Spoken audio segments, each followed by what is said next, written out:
La première chose, j'ai constaté que 2021, c'est l'ensemble de la juridiction légale. Ça veut dire qu'il y a des hommes et des femmes au sein de la police et des forces armées qui ont veillé avec détermination pour gérer ces cas et protéger nos frontières.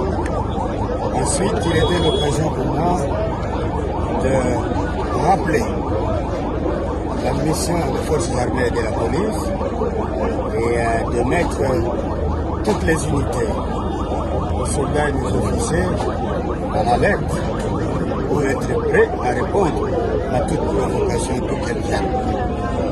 J'ai demandé un rappel à tous les officiers et soldats les engagements pris pour chacun de nous de sacrifier notre vie pour la survie de la patrie.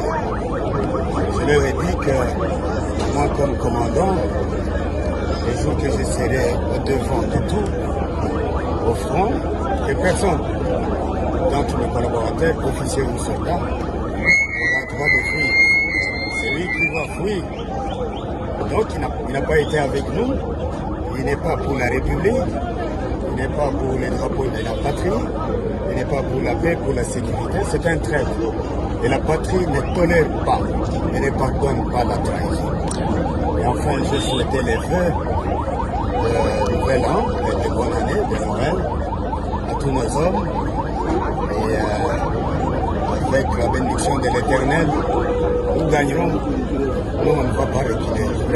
Juste peut-être une petite question, mon général, c'est à propos de la situation de Kasumbalesa. Vous avez dit le bilan, maintenant il est à plus de 23 morts.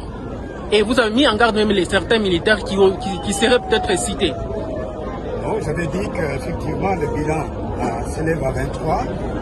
Il y a 22 hommes et une femme. Et j'ai dit que Dieu doit m'aider pour que parmi ces criminels, il n'y ait ni policiers ni soldats. Parce que le châtiment sera plus grave. J'espère qu'il n'y a aucun militaire, il n'y a aucun policier parmi les coupables. Il y a certains civils qui sont déjà arrêtés, les enquêtes continuent et nous allons châtier tous ceux qui sont là. Merci.